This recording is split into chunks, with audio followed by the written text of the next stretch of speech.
Hello everybody. In this video I'll be looking at the story The Luncheon, which is written by William Somerset Maugham. Somerset was born in the year 1874 and died in the year 1975. He was one of the most prolific English writers of the 20th century. He used wit and irony to unravel the story and characters, and his works are characterized by a clear, unadorned style, cosmopolitan settings, and a shrewd understanding of human nature.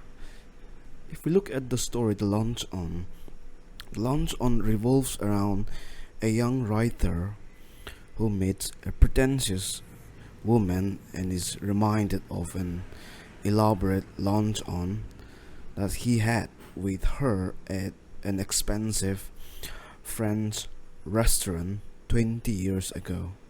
So what happened at the luncheon, we will find out.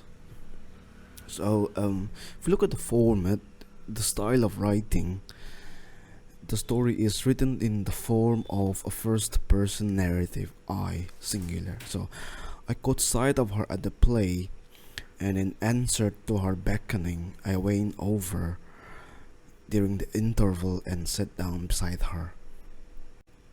It was long since I had last seen her, and if someone had not mentioned her name, I hardly think I would have recognized her. So, he has met her again after so many years.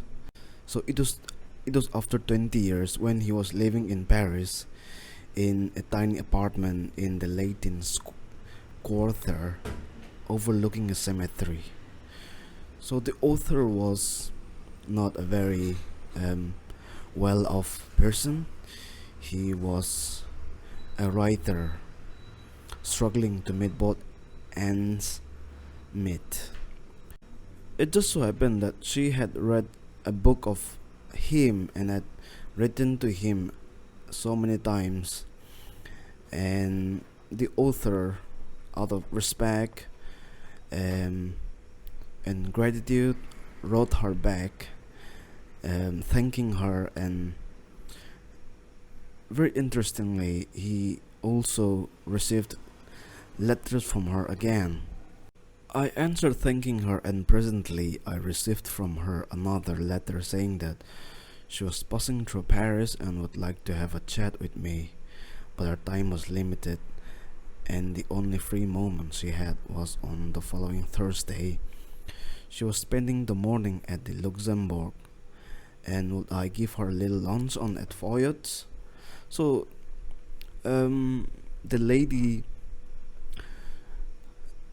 wrote her back saying that she was in Paris and she wanted to have a chat with her, but since her time was limited, it was only on the following Thursday. So what is interesting, or what is so ironical here, or what is funny here, is this lady wanted to meet the author, but she has set her own timing.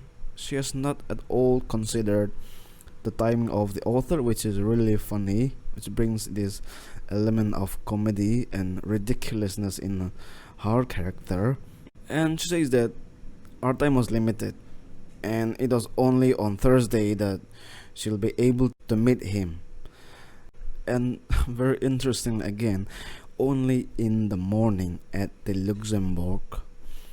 Also, not just meeting her, but by a little luncheon at Foyot's restaurant. Look at the word little. This will be remarkable if we look at it in the later part of the story. So the author talks about the restaurant. Foyot was a restaurant. Foyot is a restaurant at which the French senators eat, and it was far beyond my means that I had never even thought of going there, but I was flattered. So Foyot is an expensive restaurant which is occupied by the senators and rich people, And looking at his current standard, there's no way that he'll be able to afford it. But he was flattered and he agreed to meet her. He had just 80 francs to last for the rest of the month, and he thought that just a simple lunch on would not cost him much more than say 15 francs. And he says that if he cuts coffee for the next 2 weeks, he will be able to make it up again. So that was his plan. I'll meet a lady, I'll meet her at the Violet's restaurant like she's requested, like she has mentioned, and I'm sure it'll be just a modest lunch on. I don't think she'll be eating much, so it will not go more than 15 francs, and I hope everything will be alright. So fast forward, they met, and when he met her in person, she was not so attractive as he had expected. So again, there's this sense of expectations being very hurt again. She was not so young as I expected in appearance, rather imposing than attractive. She was in fact a woman of 40. She was talkative, but when she seemed inclined to talk about him, he was prepared to be an active listener. So the author was shocked when the bill came. The prices were way higher than other modest restaurants. The lady assured him that she does not eat anything for lunch on. I never eat anything for lunch on. That was what she told him, much to the relief of the author inside. But outside, it was just, oh no, don't say that, he answered generously. So, I never eat more than one thing. I think people eat far too much nowadays. A little fish, perhaps. I wonder if they had any salmon.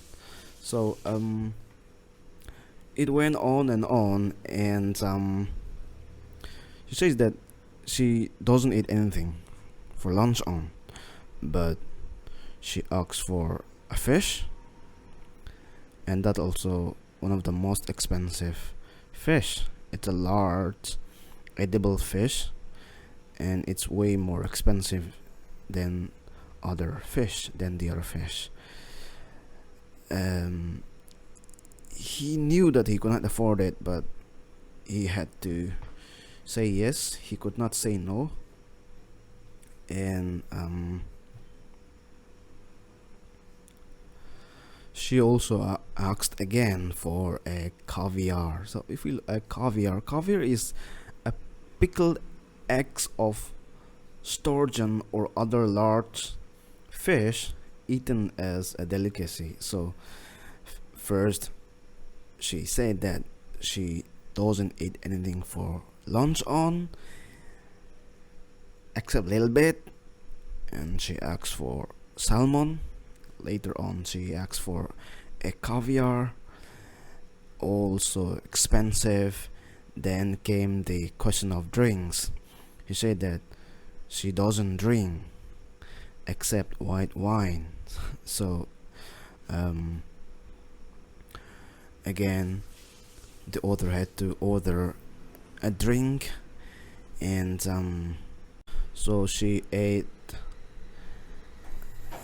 the fish, the caviar, and also the drinks.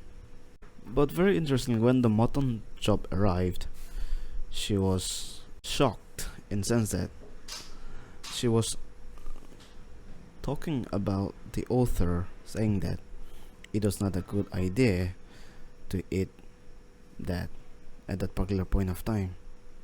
Later on, she asked for an asparagus. The author's heart sank because he knew that he would never be able to afford it. And the author called the waiter and asked the old waiter, "Madam wants to know if you have any of those giant asparagus." And he tried with all his might to let the waiter say no, but the waiter happily told him that it was available, so large, so splendid, so tender that it was a marvel. Asparagus was ordered, and then came the coffee, and she said that she'll have ice cream, just an ice cream and coffee. And at last, the author was just past caring. Now his money has been spent, and it was done. He was done for. The author's friend was not young, so in her appearance, she was rather imposing than attractive. She was also not a woman in her prime of youth, and seemed about 40, and gave him the expression of having more teeth, wide and large, even larger than were necessary for any practical purposes. She was very talkative and talked more about the author than herself. That is something one small aspect could expect about her. And also, we should remember that the author did not have enough for an expensive luncheon, yet he agreed for it because he thought that it will cost him not more than 15 francs for a modest luncheon. So francs is the money used by the people of France before the introduction of euro. So now they don't use that anymore, it's euro now. He will compensate it easily by cutting out coffee for the next 2 weeks, so we've discussed about that. When they met, she assured him that she does not eat anything for for lunch on. That was a huge relief for him, but it was not so. She kept on ordering and eating everything that was served. And the waiter increased the misery of the unfortunate author by telling that he had just received salmon in the season, though it was not on the menu. The writer had to order it. While the salmon was being cooked, she demanded caviar. Then, when the question of the drinks arose, she said that she wanted French white wine. Every time the lady said that she could do with something like asparagus, a happy smile spread over the waiter's priest-like face as he assured them that they had the most splendid and tender asparagus, while the author's heart sank further. And very interestingly, very funnily, the woman gave some parting advice to the author not to eat more than one thing for lunch on. At this, the author retorted that he would do better than that. He'll eat nothing for dinner at night. At this, the lady said that he was quite a humorist. If you look at the author, yes, he was a chivalrous gentleman. If you look at the author, yes, he only had 80 francs to last him for the whole month. Still, he agreed to go to the restaurant. He knew that it will not cost him not more than 15 francs, and he would compensate it, but that was not the case. And the funny side is that the lady who assured him that she doesn't eat anything for breakfast was the one who ate everything up, and even to the extent of letting the author go bankrupt. So that is the story about The Luncheon by William Somerset Maugham.